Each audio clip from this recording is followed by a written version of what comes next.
ஓம் சாய்ராம். எனது அருமை பிள்ளையே, நீ என்னிடம் ஆசைப்பட்டு வேண்டி கேட்டதை நான் தாமதம் படுத்துகின்றேன் என்றால், காலத்தால் அழிக்க முடியாத பரிசு ஒன்றை நீ என்னிடம் இருந்து பெற்றுக்கொள்ளப் போகின்றாய் என்றுதான் அர்த்தம். ஆம் பிள்ளையே, அதுவும் இன்றே இந்த நொடியே இந்த சித்திரை பௌர்ணமி நன்னாளில் நீ என்னிடம் இருந்து பெற்றுக்கொள்ளப் போகின்றாய். ஆம், இதுவே உனது வாழ்க்கை, இதுவே உனது ஆசை, இதுவே உனது கடமை என்று நீ நிச்சயமாக உனது வாழ்க்கையை அழகாக நகர்த்தி கொண்டு வாழ்வாய். இனி உன்னை துன்புறுத்தி அழவைத்து பார்த்தவர்கள் இனி உன்னை நெருங்கவும் மாட்டார்கள். நீயும் அவர்களை தேடி போகவும் வேண்டாம். அவர்களாகவே தனது தவறினை உணர்ந்து உன்னிடம் உதவி வேண்டி வருவார்கள். அந்த நொடி, அந்த தருணத்தில் உன்னால் முடிந்த உதவியை மட்டும் செய்துவிடு. அது போதும். தற்போது உனது வாழ்க்கையில் நிலவும் மோசமான புயலை கண்டு அஞ்ச வேண்டாம். எல்லாமும் கடந்து போகும் என்று கடவுளை நம்பி வாழ். நம்பிக்கை என்பது புயலை நிறுத்துமாறு கடவுளிடம் வேண்டுவது அல்ல, மாறாக அந்த புயலை கடக்க கடவுளை நம்பி பிரார்த்தனை வைப்பது. உன் பிரார்த்தனை என்றுமே வீண் போகாது. உன் வாழ்வில் உன்னை அவமானப்படுத்தியவர்களுக்கு உன் அமைதியை பரிசாக கொடு. உன்னை வெறுத்தவர்களுக்கு புன்னகையை பரிசாக கொடு. உன்னை ஏமாற்றியவர்களுக்கு மன்னிப்பை பரிசாக கொடு. உன்னை தேவைக்கு பயன்படுத்தியவர்களுக்கு உன் நன்றியை பரிசாக கொடு. ஏனெனில் இவர்கள் உன்னை சிதைத்தவர்கள் அல்ல. அவர்களுக்கே தெரியாமல் உன் ஆழ்மனதில் யார் யார் எப்படிப்பட்டவர்கள் என்பதை ஆழமாக செதுக்கியவர்கள் ஆவார்கள்.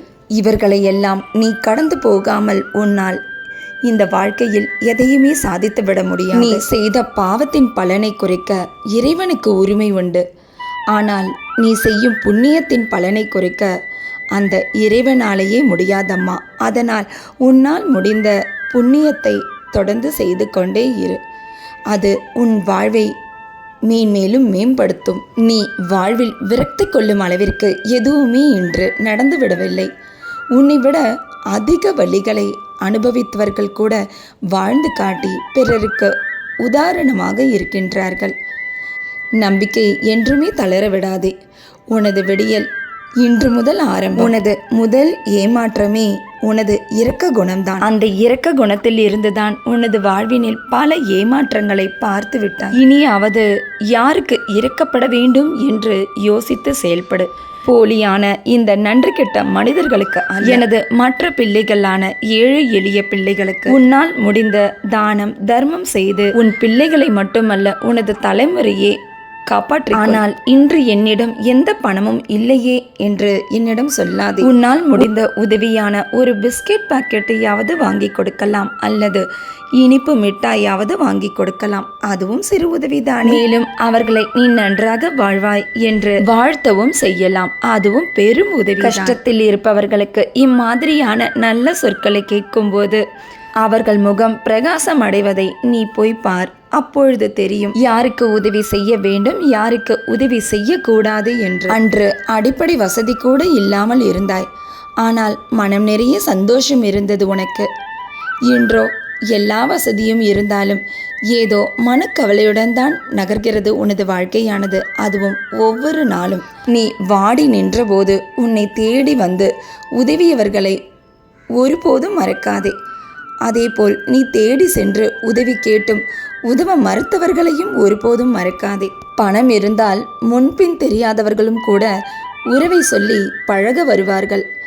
ஆனால் உன்னிடம் பணம் இல்லாமல் போனால் நெருக்கமான உறவுகள் கூட உன்னை உதறி தள்ளி போய்விடுவார்கள் என்று இன்று உணர்ந்தாயா? நீ எவ்வளவு உயர்ந்தவன் என்பது உனது பிறப்பிலோ அல்லது உனது படிப்பிலோ அல்லது உனது பணத்திலோ அல்லது உனது அறிவிலோ அல்லது உனது புகழ்ச்சியிலோ இல்லை.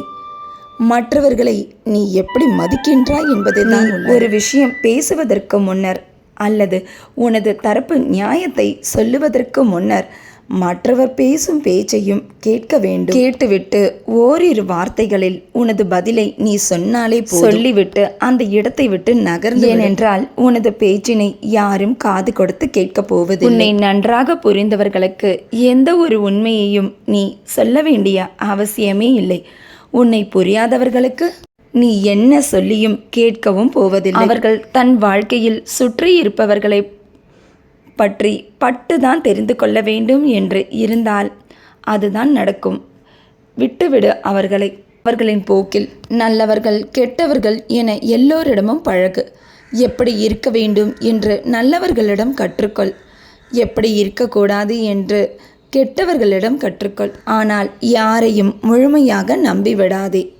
யாரும் நீ நம்பும் அளவிற்கு நல்லவர்கள் இல்லை என்பதை உணர்ந்து செயல்படும். என் பிள்ளையே, இந்த சித்திரை பௌர்ணமி நன்னாளில் காலத்தால் அழிக்க முடியாத பரிசு ஒன்றை தரப்போகிறேன். இன்னும் 2 மாதத்தில் இது உன் வாழ்க்கையை அனைத்து கடன் பிரச்சனைகளிலிருந்தும் மெல்ல மெல்ல வெளிக்கொண்டு வரும். இது எனது சத்திய வாக்காகும். உன் வாழ்க்கையில் என்றென்றும் அன்பும் சிரிப்பும் மிகுதியாக இருக்கட்டும். நீயும் உன் குடும்பமும் சந்தோஷமாக வாழ்வீர்களாக. இன்றும் என்றும் என்றென்றும் உன் சாயப்பா உன் அருகினில். வாழ்க வையகம், வாழ்க வளமுடன்.